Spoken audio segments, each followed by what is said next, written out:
January 17, 1945, Fort Sam Houston, Texas. The wind carries dust across the parade grounds, where once young men drilled in preparation for distant battlefields. Now, in the pale winter light, a different kind of arrival unfolds. A transport truck rolls through the gates, its canvas sides concealing passengers who have crossed an ocean and half a continent to reach this place. Inside, 23 women sit in silence, their field gray uniforms stripped of insignia, their faces marked by exhaustion that goes deeper than sleeplessness. They are Sanitätssoldaten, medical soldiers of the Wehrmacht, and they have been told nothing except that they are now prisoners of war in the hands of the Americans. The truck's engine cuts, the canvas flap pulls back, sunlight floods in, harsh and revealing. One of the women, her name is Marguerite Hoffman, aged 26, formerly of the 12th Field Hospital Division, closes her eyes against the brightness. Her hands, she notices, are trembling, not from cold, from expectation, from the certainty,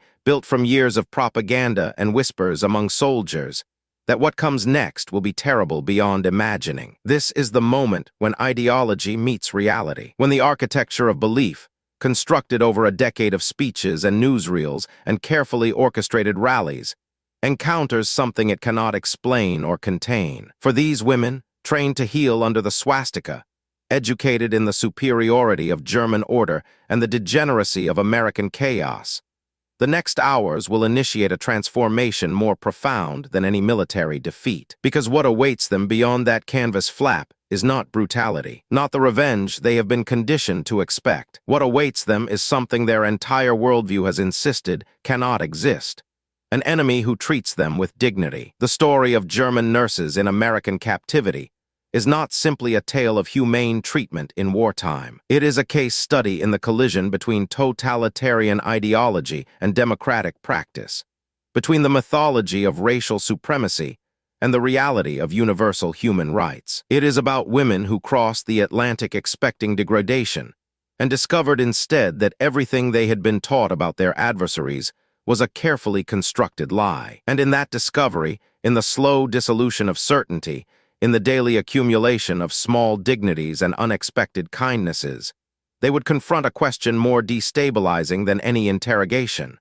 What if we were wrong about everything? To understand the magnitude of their shock, we must first understand what they expected. The architecture of fear. Marguerite Hoffman, like her companions, had been recruited into military nursing in 1942, when the Wehrmacht's advance across Europe still seemed unstoppable and service to the Reich carried the gleam of inevitable victory. The training had been rigorous: anatomy, surgery, infectious disease management, battlefield triage.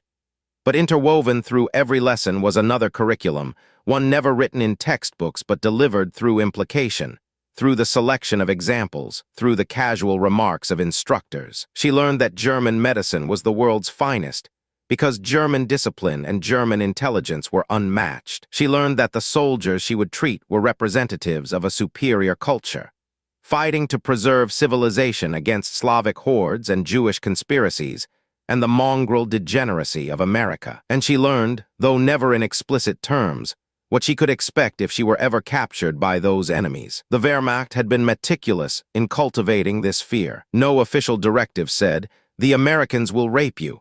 Such things were not written down, but the stories circulated, whispered accounts of atrocities, never quite verified but never quite denied. Soviet behavior was cited as evidence.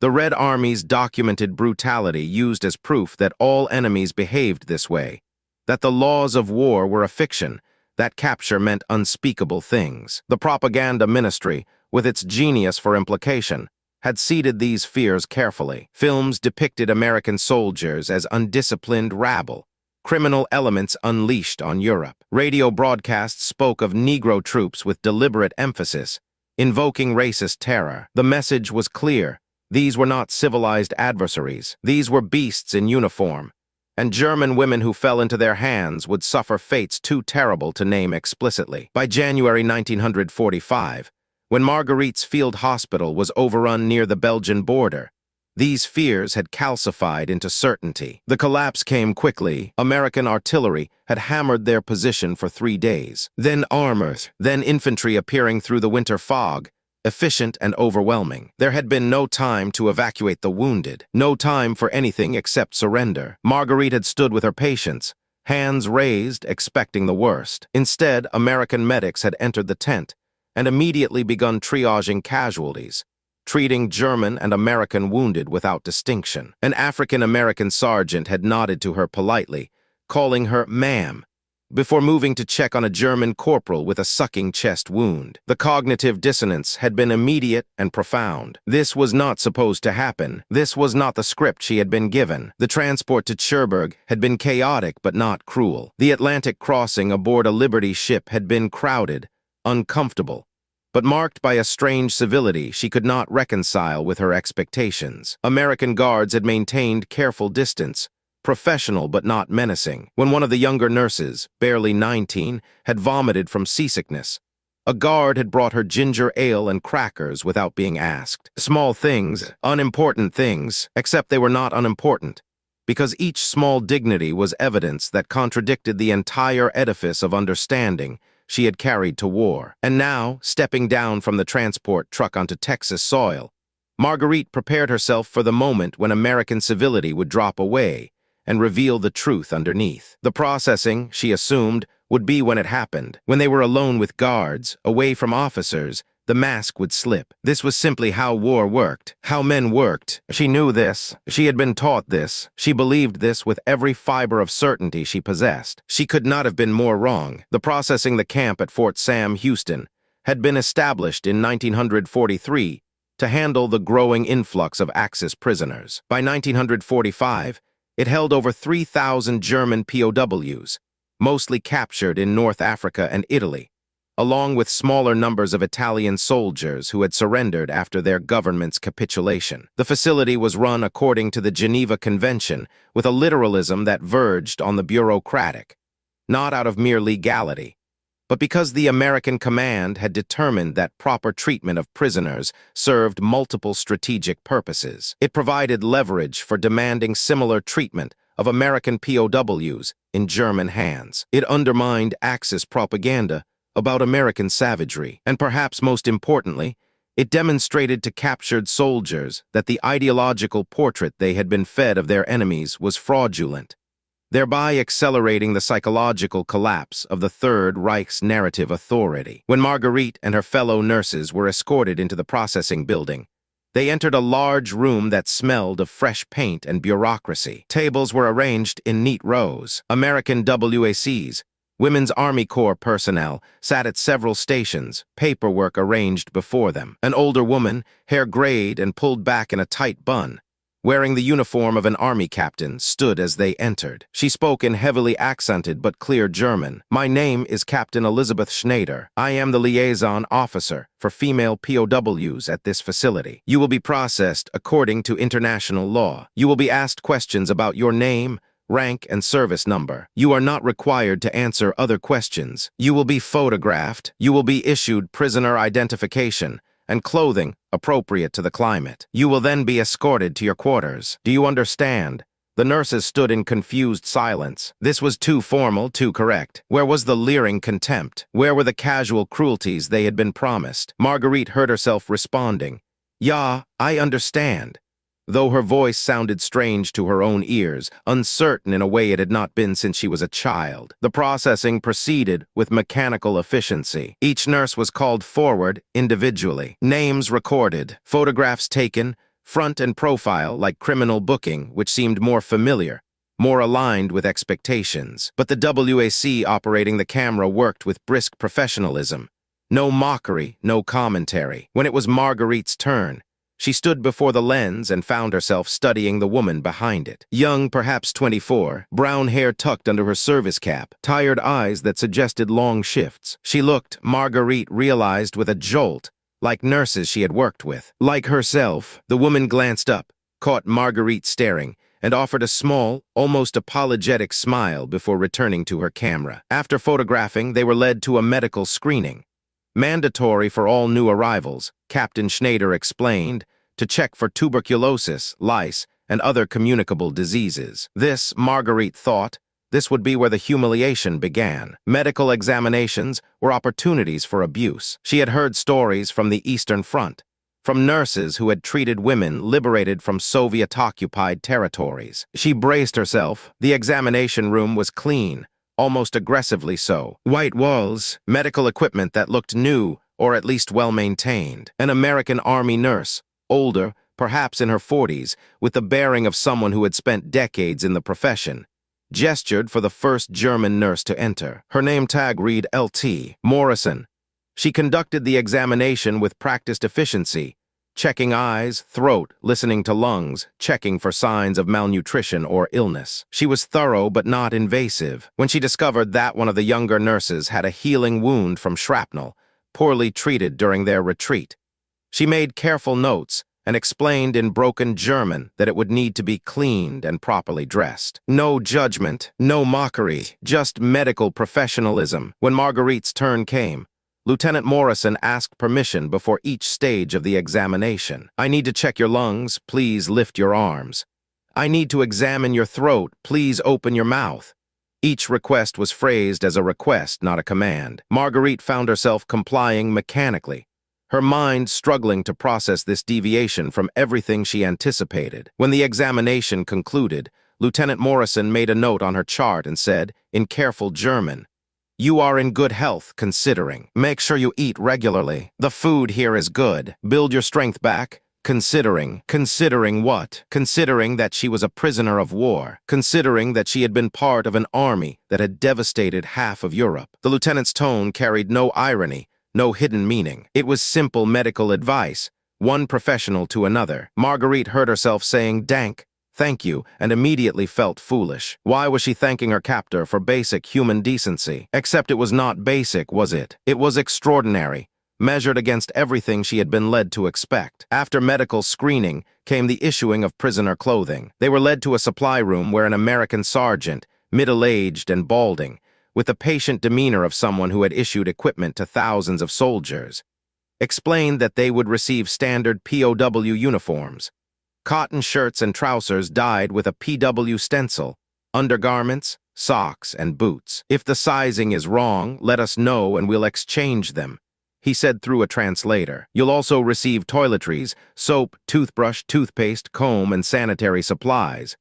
Sanitary supplies. Marguerite had not even considered this necessity. For the past months, as their supply lines had collapsed, such things had become luxuries. Some of the nurses had been managing their menstrual cycles with torn cloth and hope. Now an American sergeant was matter-of-factly providing them with proper sanitary napkins, as if it were the most natural thing in the world, as if they were not enemies, but simply women with basic biological needs that any civilized organization would accommodate. One of the younger nurses, a girl named Helga from Hamburg, began to cry quietly, not from relief, from confusion, from the slow, terrible realization that perhaps the last 3 years of certainty had been built on sand. The first meal, if the processing had planted seeds of doubt, the first meal detonated them. The German nurses were escorted to a dining facility separate from the main POW camp, a small cafeteria that served female prisoners and some of the civilian internees. They entered expecting the starvation rations that had become standard in Germany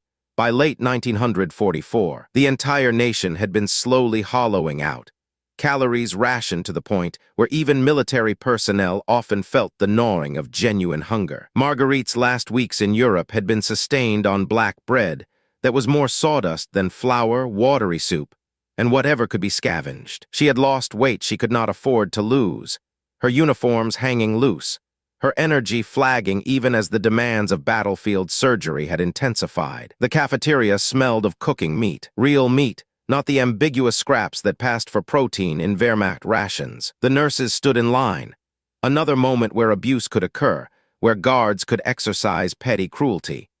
But the American soldiers manning the serving lines simply handed them trays and gestured them forward. Behind the counter, prisoners of war served food under the supervision of American cooks. The first server, a German POW who had apparently been at the camp long enough to earn a work assignment, looked at the arriving nurses with something like pity mixed with knowing amusement. "Welcome to Texas," he said in German and piled her plate with food. Marguerite stared at her tray, a portion of meatloaf, glistening with fat and actually recognizable as meat, mashed potatoes with butter, green beans, a roll white flour, soft and fresh, a small salad, and on the side, impossibly, a wedge of apple pie. She had not seen food in such quantity since before the war. This was more calories than she would typically receive in 2 days, possibly 3, and they were simply handing it to her. No restrictions, no rationing. When she hesitated, uncertain whether this was some kind of test, the guard gestured her forward. "Go ahead, ma'am. Take a seat anywhere." Ma'am. He had called her ma'am. Again, she sat with her fellow nurses at a long table. For a long moment, none of them ate. They simply stared at the food,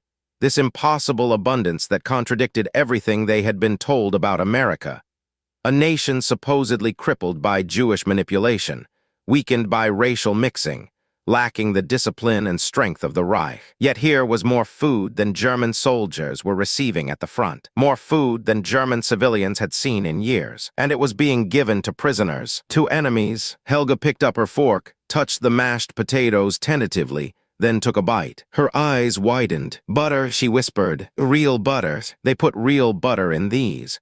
The observation seemed to break the paralysis. One by one, the nurses began to eat, at first tentatively, then with increasing urgency as their starved bodies recognized nutrition and demanded more. The food was good, not merely adequate, actually good. The meatloaf was seasoned properly. The potatoes were creamy. The green beans had been cooked with bacon. These were not starvation rations grudgingly dispensed. This was food prepared with the assumption that even prisoners deserved to eat properly. Marguerite found herself eating the apple pie with a kind of reverence. The crust was flaky, the apples were sweet and tender. There was cinnamon, actual cinnamon, a spice that had disappeared from German markets years ago. She thought of her mother, who by now was probably subsisting on ration cards that provided barely enough to survive, eking out meals from potato peels and grain coffee. And here, in the heart of enemy territory, as a prisoner of war, Marguerite was eating apple pie. An American guard walked past their table,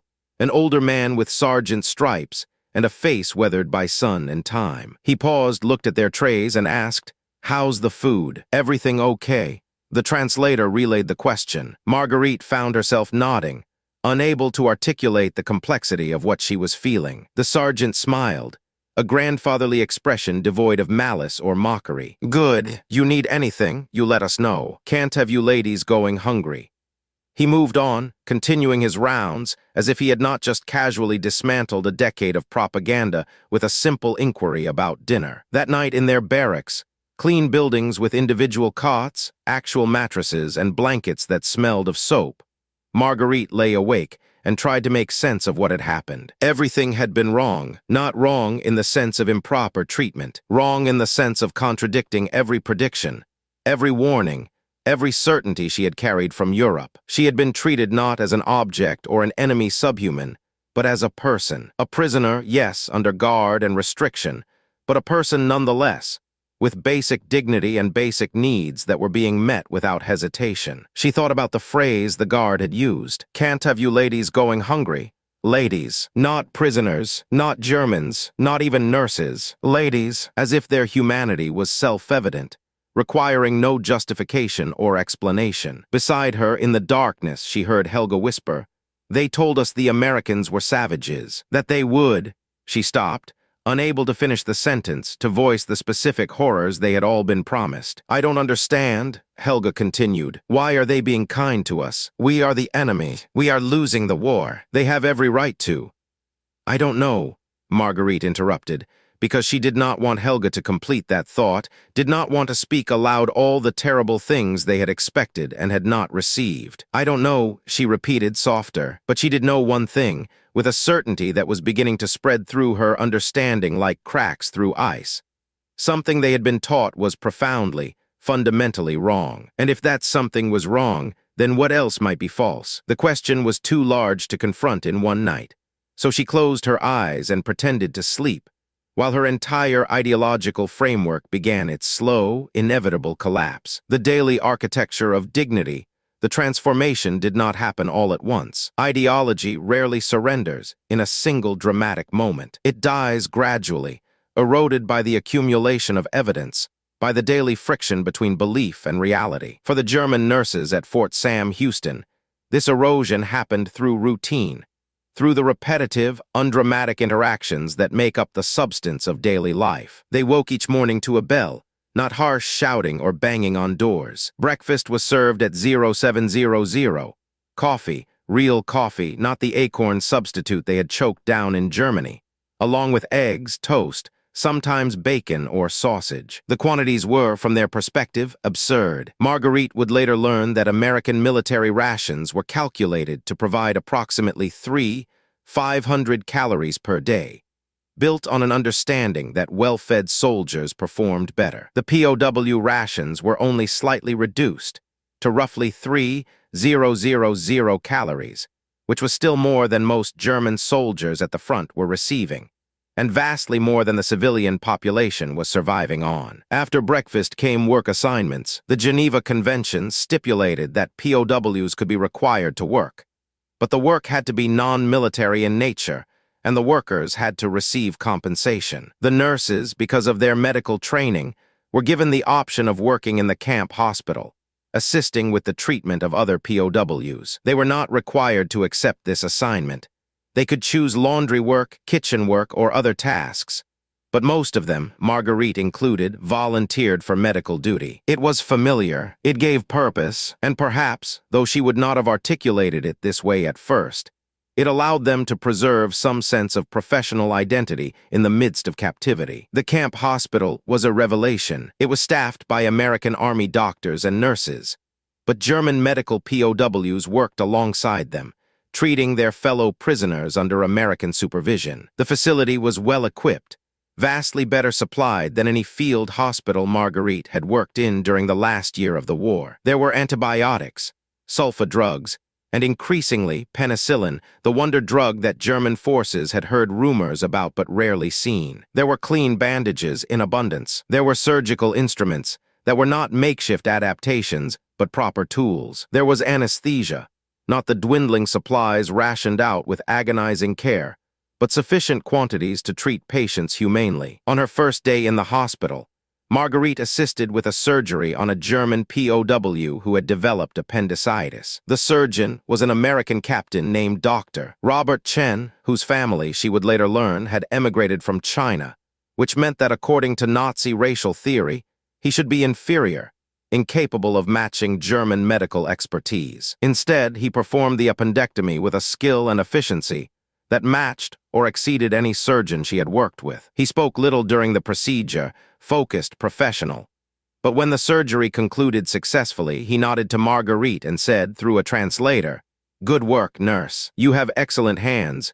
The compliment was simple, professional, but it carried weight. It implied that he saw her as a colleague, not as an enemy, that her skill was recognized and valued despite her uniform. Marguerite found herself murmuring thanks, and then immediately questioning why she felt grateful for basic professional respect. But she knew why, because she had expected contempt. She had expected to be dismissed, denigrated, used for menial labor while American medical staff sneered at German backwardness. Instead, she was being treated as a trained professional whose skills were an asset. Over the following weeks, she worked alongside American nurses, and the cognitive dissonance deepened. Lieutenant Morrison, who had conducted the initial medical screening, supervised much of the ward work. She was exacting in her standards, but never cruel, correcting mistakes with the patience of an experienced educator rather than the harshness of a captor. She showed Marguerite how American hospitals organized patient records, a system more efficient than what she had learned in German training. She demonstrated proper sterilization protocols. She shared techniques for managing post-surgical infection that were new to Marguerite, drawn from recent medical research. In these moments, the ideological architecture crumbled further. Marguerite had been taught that German science, German medicine, German methodology were the pinnacle of human achievement. Yet here were techniques she had never encountered, systems more efficient than her training had provided. If German medicine was not superior, if Americans were developing better methods, then what did that imply about the broader claims of German superiority? The question was dangerous, almost unthinkable, But it grew with each shift in the hospital, each moment of learning from her captors. And then there were the smaller things, the daily details that accumulated into a pattern impossible to ignore. The way American guards addressed the nurses politely, even when enforcing rules. The time a guard noticed that Marguerite was shivering during an unseasonably cold Texas morning and brought her a jacket without being asked. The moment when an American doctor learned it was Helga's birthday and had the kitchen staff prepare a small cake, which was presented during dinner with awkward but sincere singing in broken German. These were not grand gestures. They were human moments, small kindnesses that would be unremarkable in normal life, but were extraordinary in the context of captivity between enemies. Marguerite watched these interactions with growing confusion and something that felt uncomfortably like shame. Confusion because it contradicted everything. Shame because she began to realize that if Americans could treat their German enemies with this level of humanity, then what did that say about how Germany had treated its enemies? She thought about the Eastern Front, about the whispered stories that nurses had shared when they thought no one was listening, about the treatment of Soviet POWs, about the things she had not seen directly but had heard about in fragments and implications, about the policies toward civilians in occupied territories, about the camps that people did not discuss openly, but everyone knew existed in some form. If Americans, fighting a brutal war against an enemy that had brought enormous suffering to the world, could still maintain this level of decency, then what excuse did Germany have for the things it had done? The question was too large, too terrible, so she focused on the smaller things, on the work, on learning new medical techniques, on the daily routine that was slowly, inexorably rewriting her understanding of the world. The symbolism of coffee, if there was a single object that came to symbolize the gulf between expectation and reality, between German deprivation and American abundance, it was coffee. Real coffee, not the ersatz substitutes that had become standard in the Reich. The roasted barley, the ground acorns, the chicory blends that fooled no one but were consumed anyway because there was no alternative. Real coffee made from actual beans, brewed strong and served hot, available every morning without restriction or rationing. For Marguerite, the morning coffee ritual became a kind of daily meditation on everything that had changed. She would sit in the cafeteria, hands wrapped around the warm cup, breathing in the aroma that had become a half-forgotten luxury, and think about her family in Germany. Her mother, who had not tasted real coffee in 3 years. Her younger sister, who was too young to remember what actual coffee tasted like. They were, if they had survived the bombing campaigns, subsisting on whatever the ration cards provided, ever-shrinking allotments of bread, potatoes, perhaps a bit of margarine if they were lucky. And here she was, a prisoner in enemy territory, drinking real coffee with real sugar and real cream if she wanted it. The abundance was obscene, or rather it should have felt obscene, should have filled her with guilt or confusion, but instead it just felt normal. That was perhaps the most disturbing part. Within weeks, she had become accustomed to eating well, to having enough, to the assumption that meals would be adequate and regular. The deprivation of the last years of the war, which had seemed like a necessary sacrifice for the Reich's survival, now felt like an aberration, a failure that need not have happened. One morning, about 6 weeks into her captivity, Marguerite was sitting with her coffee when one of the American guards, a young corporal from somewhere called Iowa, sat down nearby during his break. He was not supposed to fraternize with prisoners, but the rule was enforced loosely during off hours, and he seemed like the kind of young man who was naturally sociable, uncomfortable with the rigid separation that military protocol demanded. He nodded politely to her, received a cautious nod in return, and then simply sat drinking his own coffee, apparently content with companionable silence. After a few minutes, he spoke, in the slow, careful way of someone addressing someone who might not fully understand his language. "Coffee's good here, isn't it? Better than what we get at most postings." Marguerite understood enough English by now to catch the gist. She nodded. "Yeah, yes, good coffee." Her English was improving, learned through necessity and daily exposure, though she still felt uncertain about its grammar and pronunciation. The corporal smiled. "I'm from a farming community. We grew corn and wheat mostly. But my uncle had a small roasting operation, buying beans and roasting them for local stores. I grew up with the smell of roasting coffee every weekend." He seemed to recognize that she might not understand all of this, but continued anyway, perhaps just enjoying the opportunity to talk. When I got drafted and shipped out, I figured I'd be drinking terrible military coffee for the duration. But the Army actually cares about this stuff. Good coffee, decent food. They figure it keeps morale up, keeps soldiers functioning.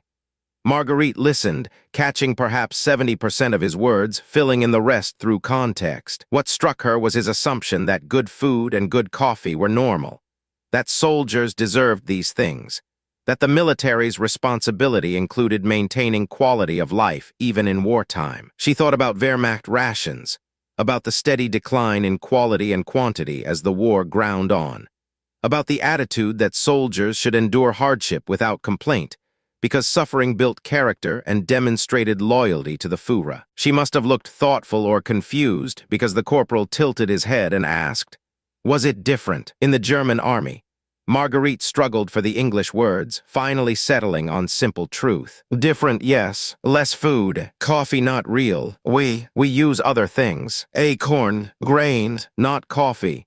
She shook her head, frustrated by her linguistic limitations. "Long time no real coffee. Maybe 2 year, 3 year.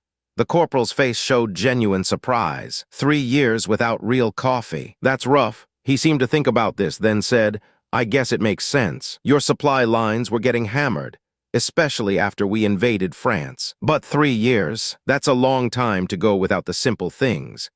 There was no mockery in his tone, no satisfaction that the enemy had suffered, just a kind of matter-of-fact sympathy, one person recognizing another person's deprivation. Marguerite found herself speaking more than she intended, her halting English pushed by the need to articulate something that had been building inside her. I think, that this is war. We suffer because Germany must win. We are told sacrifice is necessary, is good, make us strong." She paused, searching for words. "But here you have coffee, good food, and you are winning war. So maybe sacrifice not necessary. Maybe we are told wrong thing." The question hung in the air between them, more profound than either of them quite realized. The corporal seemed to recognize that he was treading into territory beyond casual conversation. He took a sip of coffee, considering his response. "I don't know much about strategy or politics," he said finally, "but I think there's different kinds of strength. My dad always said that you can't get good work from men who are starving, and you can't get good thinking from men who are miserable. Maybe that's what they mean by keeping up morale. You can't fight well if you're breaking down." It was a simple observation, the kind of practical wisdom that a farmer from Iowa might offer, but it struck at something fundamental in Marguerite's understanding. She had been taught that deprivation built character, that suffering was noble, that the true German spirit was forged in hardship. But what if that was simply a justification for failure? What if the shortages and the rationing and the steady decline in living standards were not tests of virtue, but evidence of a system that could not provide for its people? What if American abundance was not a sign of weakness, but of strength? The strength of an economy that could feed its military and its civilians, that did not require its citizens to choose between bullets and butter because it could produce both. She looked down at her coffee, this small thing that had become a symbol of everything she was rethinking. The corporal finished his break and stood, nodding politely. "Have a good day, ma'am." "Ma'am, always ma'am." Even from this young soldier who could not be more than 20, even to her as a prisoner and an enemy. She watched him walk away and thought about respect, about the casual dignity Americans seemed to extend almost unconsciously, about what it meant that a democracy at war could treat its prisoners better than a totalitarian state treated its own citizens. The coffee grew cold in her hands, but she sat there a while longer thinking. Letters and realization 3 months into captivity. The German nurses were informed that they could send letters home through the International Red Cross. The letters would be censored, stripped of any military information, but personal messages would be allowed through. It was another Geneva Convention requirement, and the Americans adhered to it with the same bureaucratic thoroughness they applied to everything else. Marguerite sat in the recreation room with a blank piece of paper before her and tried to decide what to write. What could she tell her mother that would pass censorship? How could she describe what she was experiencing in a way that would make any sense? She picked up the pen and began writing carefully, aware that both American censors and German authorities would read these words. "Dear Mama, I am well. I am in America, in a place called Texas. Do not worry about me. I am healthy and safe. The camp is clean, and we receive adequate food and care. I work in a hospital, using my training. I miss you and hope you are well. I hope the house survived the winter. Please give my love to Greta, and tell her I think of her often. I hope this war ends soon so I can come home. Your daughter, Marguerite." She read it over, this censored, bloodless description that revealed nothing of the internal revolution occurring within her. Adequate food. What a grotesque understatement. She was eating better than she had eaten in years. Better than her mother was eating. Better than most of Germany was eating. But she could not write that, could not say, "Mama, the enemy feeds me better than our own government fed me," because such a statement would be cut by censors and might bring consequences to her family. She thought about writing more, about hinting at the truth, but what truth could she convey? That the Americans were kind. That would sound like propaganda, like something written under duress to aid the enemy. That she was treated with respect. Her mother would assume she was lying or brainwashed. How could she explain that everything they had been told about the Americans was false? That the entire narrative of the war was a lie? That the Reich had sent them to fight for a cause built on manufactured hatreds and fictional threats? She could not, so she sealed the letter with its inadequate, safe words, and hoped it would reach her mother, and hoped her mother would read between the lines and understand that at least her daughter was alive. Other nurses struggled with the same tension. Helga spent an hour writing and rewriting her letter, eventually producing something so generic and empty of content that it might have been written by anyone. An older nurse named Frieda, who had been more fervent in her Nazi beliefs before capture, wrote a letter full of coded defiance, speaking of loyalty to the fatherland and confidence in ultimate victory. Marguerite watched her write and wondered if Frieda really still believed that, or if the letter was a kind of performance, a way of maintaining identity in the face of too much evidence to the contrary. When the letters were collected, Captain Schneider informed them that reply letters, if any came, would take months to arrive, routed through neutral countries and Red Cross channels. The war was disrupting everything, she explained, and mail service was unreliable at best. "Do not worry if you hear nothing for a long time," she said. "It does not mean your families have forgotten you." But Marguerite did worry, because she knew what Germany was becoming in early 1945. The bombing campaigns had intensified. Allied forces were pressing from the west, Soviet forces from the east. Cities were rubble. Infrastructure was collapsing. The carefully constructed order of the Reich was disintegrating into chaos. Her mother and sister were somewhere in that chaos, surviving however they could, and Marguerite was in Texas drinking real coffee and eating 3 meals a day. The guilt was crushing, except, and this was the thought that kept intruding, unwelcome and persistent, was it really guilt she should feel? Or was it anger? Anger that the Reich had promised victory and delivered destruction. Anger that the leaders who had sent millions to war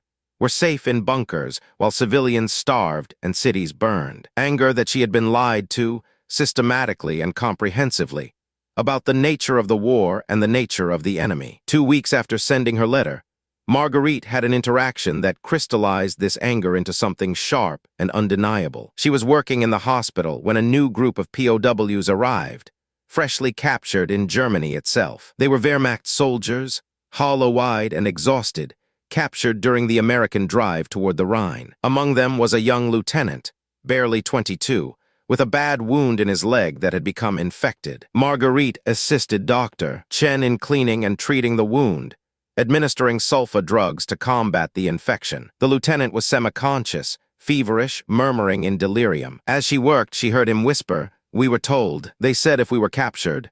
He trailed off, grimacing in pain. Dr. Chen injected morphine, and the lieutenant's features softened as the drug took effect. But before he drifted into sleep, he looked up at Marguerite with wide, confused eyes and said, "You are alive. They said prisoners do not survive. They said Americans execute everyone." Marguerite froze. Dr. Chen, who understood some German, paused in his work and looked at her. "What did he say?" She translated, her voice flat. The doctor's face darkened. "They are still telling soldiers that, even now when they must know it's not true." He shook his head, something like disgust crossing his features. "The cruelty of it, sending men to fight, while lying to them about what surrender means, making them think capture is death so they'll keep fighting uselessly. The lieutenant had fallen asleep, the morphine doing its work. "Doctor," Chen finished bandaging the wound and stepped back. "He'll live," he said quietly. "The infection is bad, but not yet septic. Sulfa should handle it, and if not, we have penicillin. He'll walk with a limp probably, but he'll live." He looked at Marguerite directly. "You should tell him when he wakes up. Tell him he was lied to. Tell him that his commanders lied about everything." She did. When the lieutenant woke the next day, clearer-headed and no longer feverish, she sat by his bed and told him the truth, that he would be treated according to international law, that he would be fed and housed and given medical care, that thousands of German POWs were in American camps, alive and reasonably well, that the stories about American atrocities were propaganda, designed to keep soldiers fighting even when the war was clearly lost. The lieutenant listened in silence, his face cycling through disbelief, confusion, and then a kind of hollow despair. "They lied," he said finally, "about this, so probably about everything. It was not a question. It was a realization, stark and terrible. We fought for lies."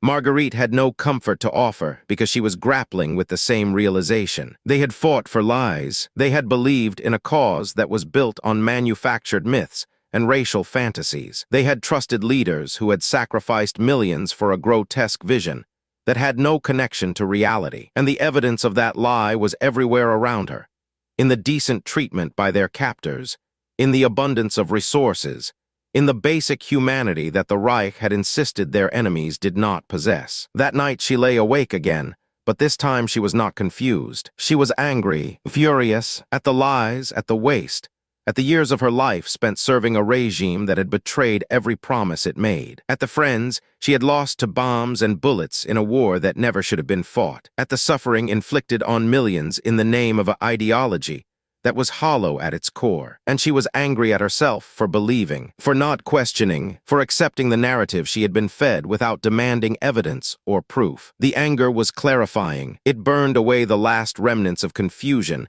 and left something harder in its place. A determination to understand what had been done to her country, and why. The slow thaw as winter turned to spring in Texas, the German nurses experienced something they had not felt in years. A future that extended beyond immediate survival. The war was ending.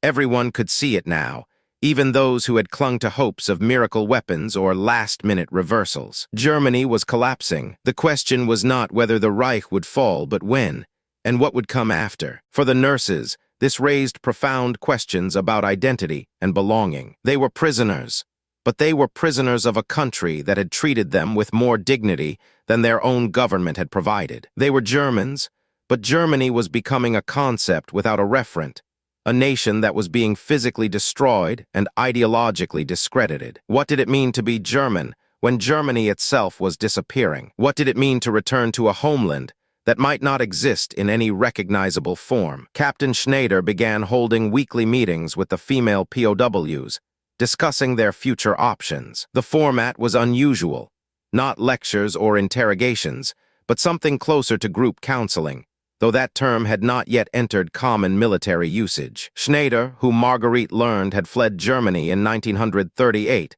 as a Jewish refugee, spoke with a complicated mixture of sympathy and sternness. She understood what it meant to lose a country, to have one's identity shattered by political catastrophe. But she also had no patience for Nazi ideology or claims of ignorance about the regime's atrocities. "You will be repatriated when the war ends," she told them at one meeting. "That is required by international law, but you should understand what you are returning to. Germany is destroyed, not just physically, though the cities are rubble, but morally, ideologically. The things you were taught, the beliefs you held, are being revealed as lies built on mass murder." She paused, letting that sink in. "Some of you already know this. Some of you are still in denial, but you will need to confront it eventually. What you believed in, what you fought for was evil. Not misguided, not merely wronged. Evil, the word hung in the air like an accusation. Some of the nurses looked down, uncomfortable. Frieda, the older nurse who had written her defiant letter, spoke up. "You are Jewish. Of course you say these things, but Germany was fighting for survival against enemies who wanted to destroy us. Schneider's expression hardened. Germany started this war. Germany invaded its neighbors. Germany built camps, not prisoner of war camps, but extermination camps, where millions of Jews, along with Romani, homosexuals, disabled people, political dissidents, and others were murdered in an industrial process. This is not propaganda. This is documented fact. American forces have liberated some of these camps. British forces have liberated others. The evidence is overwhelming. She looked directly at Frieda. You can choose not to believe this, but your disbelief will not change the truth. Marguerite felt something twist inside her. Camps, extermination camps. She had heard rumors, whispers among nurses about things happening in the East, about camps that were not prisoner facilities but something else. Something that people did not discuss openly. She had dismissed these as exaggerations, as the kind of wild stories that circulate in wartime. But what if they were not exaggerations? What if they were, as Schneider said, documented fact? After the meeting, she approached Schneider privately. The camps you mentioned, she said carefully. Do you have proof? Not because I do not believe you, she added quickly, but because I need to understand. I need to know what we were part of. Schneider studied her for a long moment, then nodded. Come with me. She led Marguerite to an office where she unlocked a filing cabinet and pulled out a folder. These are photographs taken by American and British forces at liberated camps. Buchenwald, Dachau, Bergen-Belsen, others. She opened the folder, and Marguerite saw images that would haunt her for the rest of her life. Bodies, piles of bodies, emaciated to the point of being barely recognizable as human. Survivors who looked like living skeletons, hollow eyes staring at the camera with expressions beyond despair. Barracks where people had been crammed like animals. Crematoria, gas chambers disguised as showers. Evidence of systematic, mechanized murder on a scale that defied comprehension. Marguerite felt bile rise in her throat. She forced herself to keep looking, to not turn away, because turning away felt like a betrayal of the victims, like another form of denial. She looked at every photograph, absorbing the evidence of what had been done in the name of the nation she had served. When she finished, she looked up at Schneider with tears streaming down her face. I did not know. I swear to you, I did not know it was this. I did not know. Schneider's expression softened slightly. Many did not know the full extent. The regime was careful to hide these things from most of the population. But many did know something, and many chose not to ask questions, not to look too closely because it was easier not to know. She closed the folder gently. The question now is what you do with this knowledge. You can deny it, rationalize it, tell yourself you bear no responsibility because you were just a nurse following orders. Or you can face it, acknowledge what was done, and commit to being better. Marguerite wiped her eyes. How can I be better? I cannot undo this. I cannot bring those people back. No, Schneider agreed. But you can remember. You can testify to the truth when others try to deny it. You can refuse to let this happen again. You can build a life that stands against everything that regime represented. She paused, and you can start by understanding why you believed the lies in the first place, why you did not question, why so many Germans followed a madman into monstrosity. The question was fair and brutal. Why had she believed? The answers were complex. Years of indoctrination, social pressure, genuine fear of punishment for dissent, the seductive appeal of belonging to something larger than oneself, the human tendency to accept the worldview of one's community without rigorous examination. But none of these explanations felt adequate in the face of those photographs. None of them excused the complicity, however passive, in a system that had produced industrial murder. Marguerite left Schneider's office and walked outside into the Texas spring. The air was warm, carrying the scent of flowering plants she could not name. Guards were changing shifts, calling greetings to each other. In the distance, she could hear prisoners playing soccer, their shouts of exertion and occasional laughter carrying across the camp. Life continuing, normal and unremarkable, while she carried inside her the knowledge of what had been done. She thought about the German lieutenant who had been lied to about American brutality. She thought about her own expectations of torture and rape, manufactured by propaganda to keep soldiers from surrendering. She thought about all the lies, layered upon each other, creating a false reality that had seemed utterly convincing from the inside. And she thought about the photographs, about the victims who had died not in combat but in camps, murdered because ideology had declared them subhuman. For the first time since her capture, Marguerite felt something that went beyond personal transformation. She felt a kind of historical weight, an understanding that she had been part of something that would be remembered as one of humanity's great evils. And she felt a responsibility, however small, to bear witness, to remember, to ensure that the truth was not buried or forgotten. It was a heavy burden for a 26-year-old nurse who had simply wanted to help the wounded, but it was the burden of her generation, and there was no way to set it down. Preparing for return in April 1945, news reached the camp that Hitler was dead and Germany had surrendered. The war in Europe was over. For the German POWs, this meant an end to the uncertainty about the future, replaced by a different kind of uncertainty. What would they be returning to? Repatriation would not be immediate. The logistics of returning hundreds of thousands of POWs across the Atlantic into a country that was occupied and barely functioning required time and planning. The nurses were told they might remain in American custody for months, possibly longer. This news was met with mixed reactions. Some desperately wanted to go home, to find their families and begin rebuilding. Others, like Marguerite, felt a complicated ambivalence about returning to a country that had been morally destroyed along with its cities. Captain Schneider organized what she called re-education classes, though the term made many of the prisoners uncomfortable, carrying as it did echoes of Nazi indoctrination techniques. But the content was different.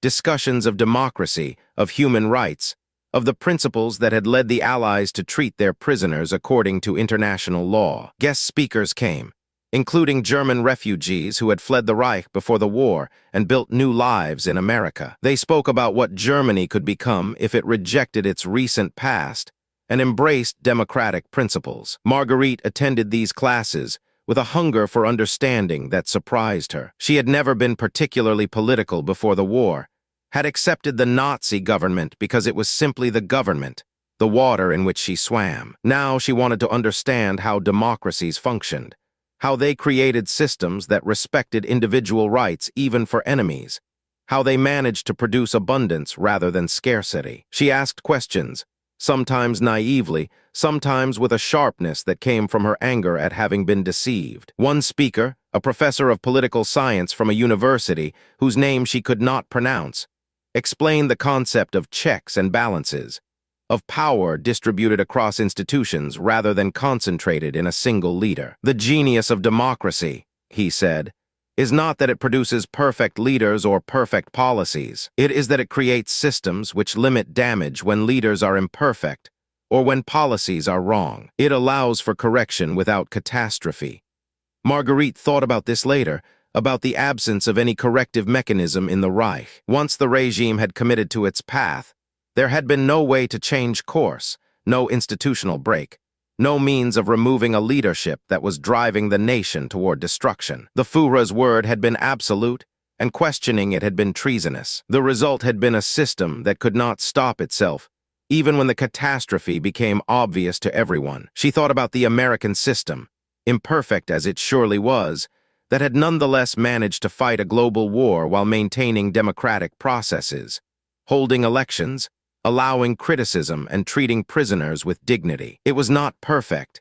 She had learned enough to know about American contradictions, about racial segregation that denied the very principles the nation claimed to uphold. But it was a system that contained mechanisms for change, for improvement, for citizens to demand better. Could Germany become that? Could a nation so thoroughly corrupted by totalitarianism transform itself into a democracy? Or was the damage too deep, the moral stain too permanent? She did not know, but she found herself hoping it was possible. Because the alternative, returning to a nation that simply rebuilt authoritarianism under a different name, was too bleak to contemplate. In May, as the Texas heat began to build toward summer intensity, Marguerite received a letter from her mother. It had taken 3 months to arrive, routed through Switzerland and Red Cross channels. The envelope was battered, but intact. She opened it with trembling hands. The letter was short, written in her mother's careful script. "My dear Marguerite, your letter reached us. We are alive. The house is damaged but standing. Your sister is well. We have little food, but we manage. Do not worry for us. I am so glad you are safe. The war is over, and we survived. That is enough. Come home when you can. We will be here. Your loving mother."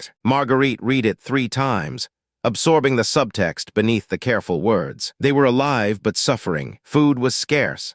Little food, but we manage, was her mother's way of saying they were close to starvation. The house was damaged, which likely meant partially destroyed. But they had survived. That was what her mother clung to, the simple fact of survival. She wrote back immediately, though she knew the letter would take months to arrive. She told her mother she would return as soon as repatriation was arranged. She sent love to her sister, and then, carefully, she added a paragraph that felt dangerous but necessary.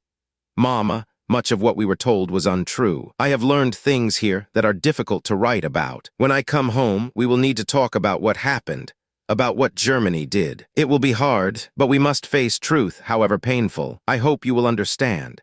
She sealed the letter knowing it might upset her mother, might be misunderstood as betrayal or brainwashing. But she could not pretend. She could not return to Germany carrying the knowledge she now held without sharing it, without helping others understand what the regime had been. Even if it meant conflict with her family, even if it meant being seen as contaminated by enemy influence, she had to bear witness. The final months, the summer of 1945, was a strange interlude. The war was over, but the prisoners remained in limbo, waiting for repatriation that kept being delayed as the Allies struggled with the logistics of a shattered continent. The camp routine continued: work assignments, meals, classes, medical duties. But with the aimlessness of people in transition, no longer quite prisoners but not yet free, Marguerite continued working in the hospital.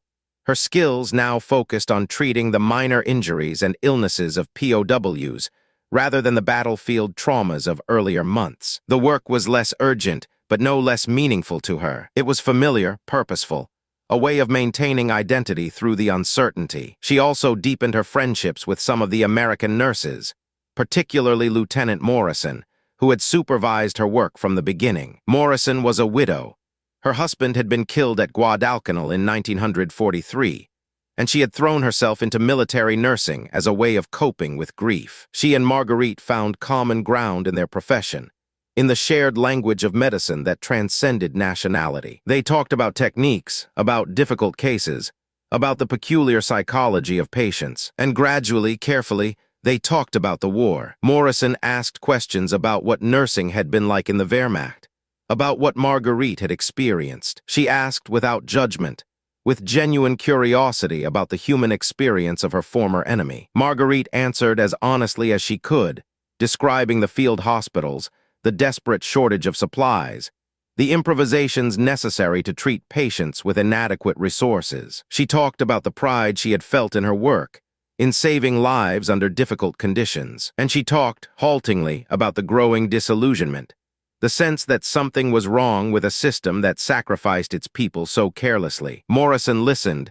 and then shared her own experience. She talked about the shock of Pearl Harbor, about the rage and fear that had driven her to enlist. She talked about the racism she had witnessed, even within the army, the segregation of black soldiers, the internment of Japanese Americans, the casual prejudices that persisted despite the war's rhetoric about freedom. We're not perfect, she said. We're fighting for principles that we don't always live up to. But I think the difference is that we acknowledge the gap. We argue about it. We have people fighting to close the distance between our ideals and our reality.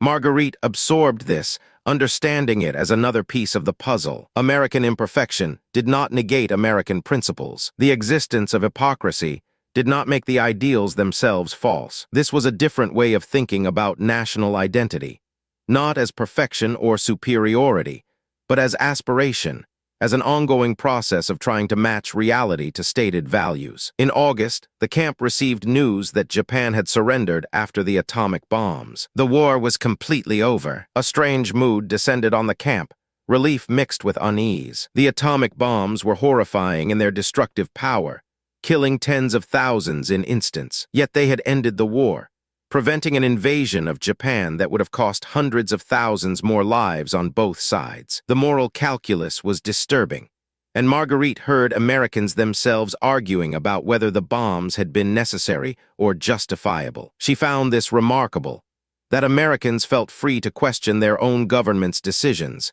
to debate whether their country had acted rightly. In Germany, such debates would have been unthinkable during the war. And even now, in defeat, She suspected many would be unwilling to confront their nation's choices honestly. The American willingness to engage in self-criticism, to admit doubt, seemed like another form of strength, not weakness. In September, repatriation dates were finally announced. The nurses would be among the last groups to return, given lower priority than male military prisoners. They would likely remain in the United States until early 1946. The news was met with resignation. Home was waiting, but it was a home transformed beyond recognition, and no one was in a particular hurry to confront what that meant. Marguerite used the remaining months to prepare herself mentally for return. She read whatever materials she could find about conditions in occupied Germany, about the rubble and shortages, about the chaos of displaced persons and collapsed infrastructure. She tried to imagine living in that environment after months of relative comfort. She tried to prepare for the culture shock of going from abundance back to deprivation. But more than the physical conditions, she worried about the psychological landscape she would encounter. Would other Germans have experienced the same realization she had? Would they understand that they had been lied to, that their cause had been unjust? Or would they cling to myths and excuses, denying responsibility, blaming defeat on betrayal rather than the inherent evil of what they had been fighting for? She thought about Captain Schneider's challenge, to be better, to bear witness, to refuse complicity in future lies. That would be her purpose in returning, not to simply rebuild her life, but to help rebuild her country on different foundations, built on truth rather than myth. It was a daunting task, possibly an impossible one, but it was the only meaningful response she could imagine to everything she had learned. Departure in February 1946, nearly 14 months after her arrival in Texas. Marguerite stood on the dock in New York Harbor, waiting to board a Liberty ship that would carry her and several hundred other German POWs back across the Atlantic. The ship was the same type that had brought her to America, but everything else had changed. She was not the same woman who had disembarked in January 1945, frightened and certain of imminent abuse. That woman's certainties had been dismantled piece by piece, replaced by a more complex and uncomfortable understanding. The American guards who had escorted them to New York were professional and efficient, maintaining the same respectful distance they had shown throughout captivity. As the boarding process began, Lieutenant Morrison, who had traveled with the nurses to oversee their transfer, found Marguerite in the crowd. She handed her a small package. "For the journey," she said, "some coffee, some chocolate, some medicine in case you need it. I know where you're going, the supplies are limited." Marguerite took the package, feeling the weight of it, the generosity behind it. "Thank you," she said in English, which had become comfortable to her over the months. "For everything, for teaching me, for," she struggled to articulate the magnitude of what she wanted to express, "for showing me truth." Morrison smiled, a tired but warm expression. "You had the courage to see it. That's not easy. A lot of people never manage that." She paused, then added, "Germany is going to need people like you, people who can face hard truths and help build something better. It won't be easy." "I know," Marguerite said, "but I think it is necessary. We cannot pretend. We cannot build on lies again." Morrison nodded. "Then you've learned the most important lesson. Good luck, Marguerite. I hope you and your family stay safe."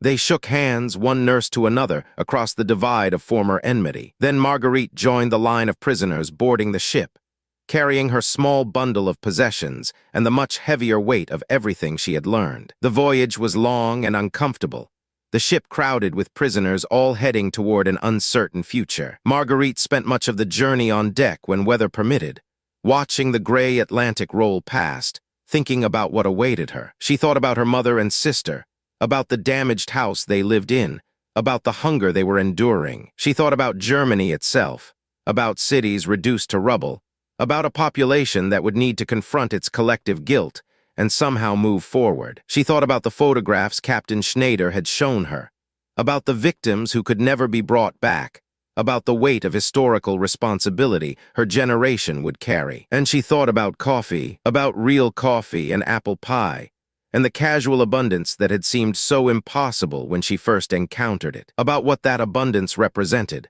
not just material wealth, but a system that valued human dignity, that treated even enemies according to law, that created institutions capable of restraining power and correcting errors. She thought about the American corporal from Iowa who had chatted with her over coffee, about Dr. Chen performing surgery with penicillin that could have saved thousands of German soldiers if their government had prioritized medical supply over weapons production. She thought about all the small interactions that had accumulated into a transformation of understanding. The ship arrived in Bremen in early March 1946. The city was a wasteland of broken buildings and makeshift shelters. The prisoners were processed through a temporary facility run by British occupation forces, given identity papers and ration cards, and released into the ruins of their homeland. Marguerite found transportation to her mother's town, a journey that before the war would have taken hours but now took 2 days, navigating roads blocked by rubble and bridges that no longer existed. When she finally reached home, she found her mother and sister living in 3 rooms of their damaged house, the rest uninhabitable from bomb damage. They were thin, worn, surviving on rations supplemented by whatever could be scavenged or bartered. The reunion was emotional, tears and embraces and the simple relief of survival. That first night, they ate a meager dinner of potato soup and dark bread, luxuries only by the standard of how much worse things could be. Marguerite shared the coffee and chocolate from Lieutenant Morrison's package and watched her sister's eyes widen at tastes she barely remembered. Her mother wept, not just from gratitude, but from the reminder of what normal life had once included, what they had lost and might never fully regain. Later, when her sister had gone to bed, Marguerite sat with her mother and began, carefully, to tell her what she had learned. About the camps, about the lies, about the systematic way they had been deceived. Her mother listened in silence, her face aging with each revelation. When Marguerite finished, her mother was quiet for a long time. Finally, she spoke. "I knew something was wrong. I did not know the extent, but I knew something was terribly wrong. I told myself it was war, that all nations do terrible things in war. But I think I knew it was worse than that. I think many of us knew in some way and chose not to look too closely." She met her daughter's eyes. "What do we do now, with this knowledge?" "We face it," Marguerite said, echoing Captain Schneider, echoing her own hard-won understanding. "We tell the truth. We do not let people forget or deny. We build something different if we can. We become better than what we were." Her mother nodded slowly. "That is a hard path." "Yes," Marguerite agreed, "but there is no other path worth taking." Epilogue.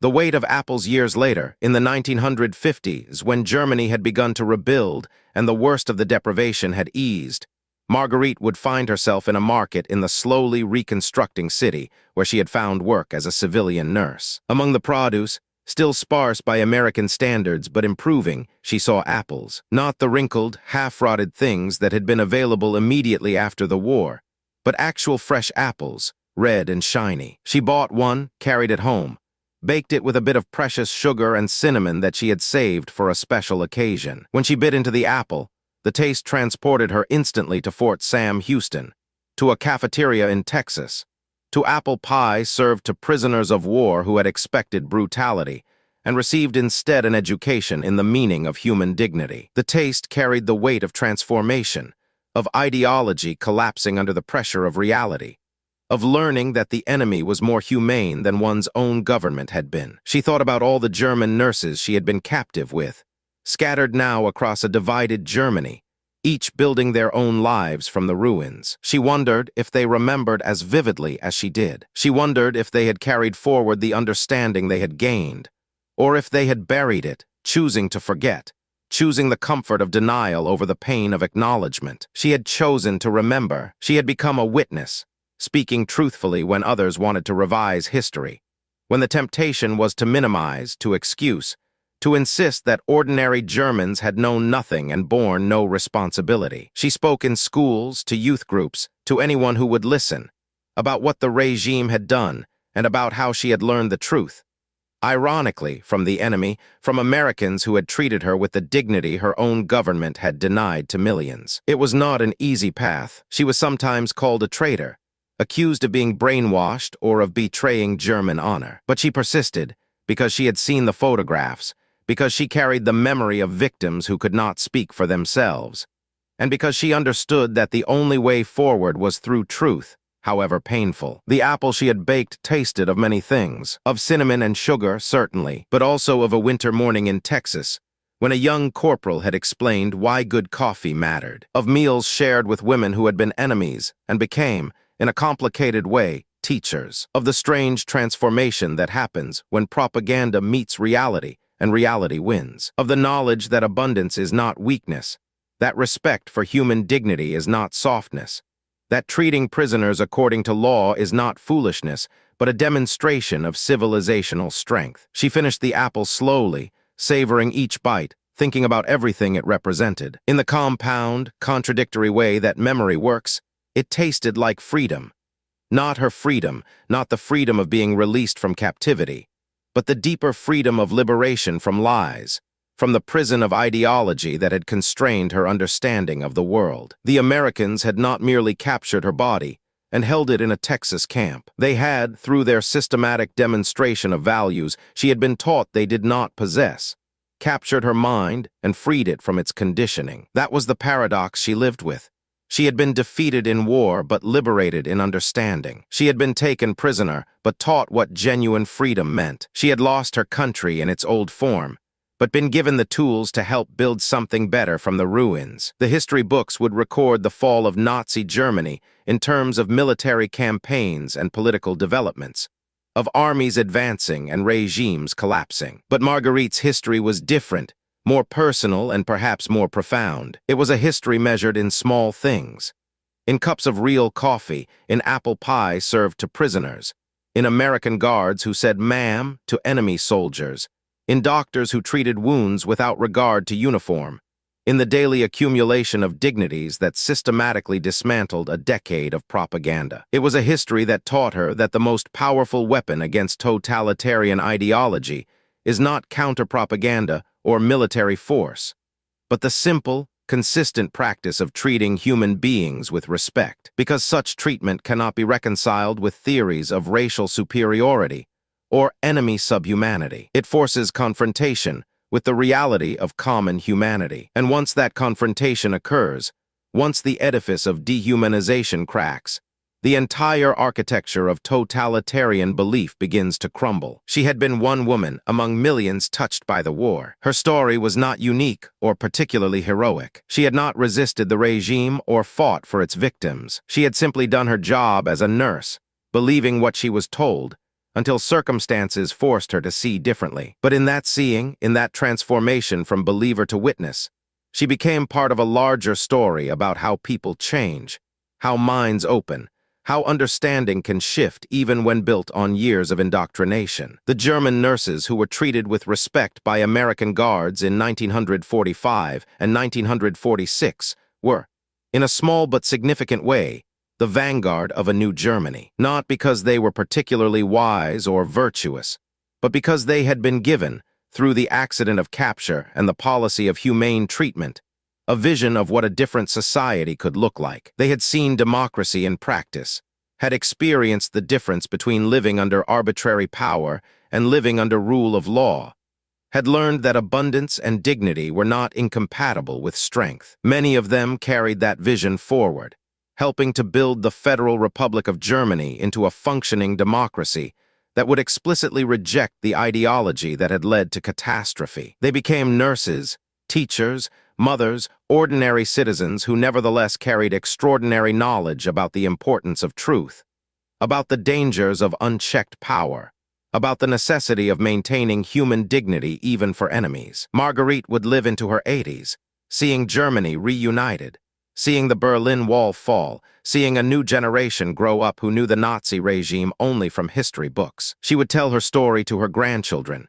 making sure they understood not just what had happened, but why it mattered, why they must never allow themselves to be seduced by simple narratives of superiority and enemy degeneracy, why they must always question, always demand evidence, always treat others with dignity regardless of ideology or nationality. And sometimes, on quiet evenings, she would brew a pot of real coffee, breathe in the aroma that still carried the weight of transformation, and remember a cold January morning in Texas when everything she believed was proven false, and she began the difficult journey toward truth. This was the gift the Americans had given her, though they likely never understood its full significance. Not merely freedom from a physical prison, but freedom from a mental one. Not merely food and shelter, but an education in the meaning of democracy and human rights. Not merely survival, but the tools to build a life worth surviving for. The history of World War II is often told in terms of battles and strategies,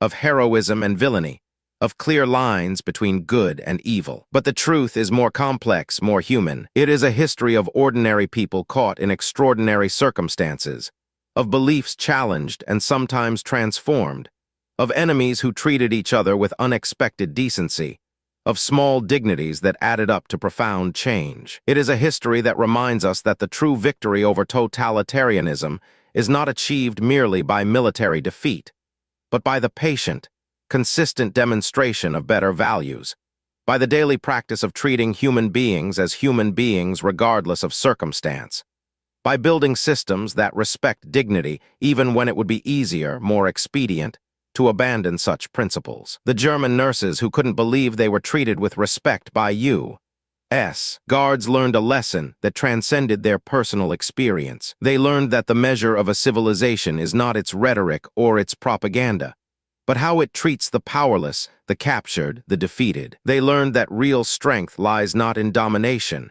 but in the restraint of power, in adherence to law even when law is inconvenient, in maintaining principles even when circumstances might justify abandoning them. And in learning these lessons, they became witnesses to a truth larger than themselves, that human dignity is not conditional, that respect is not weakness, and that the values we claim to hold mean nothing unless we practice them, especially toward those we have every reason to despise. This is the truth that traveled from Texas to Germany in the hearts of captured nurses, and it helped build the foundation of a better nation from the ruins of a terrible regime. It is a truth worth remembering, worth teaching, worth defending, because the alternatives, the descent into dehumanization, into ideology that justifies atrocity, into systems that treat people as means rather than ends, are always waiting in the shadows of human civilization. The only defense is memory, is witness, is the determined commitment to honor human dignity in all circumstances. Marguerite understood this. She carried it forward, and in doing so,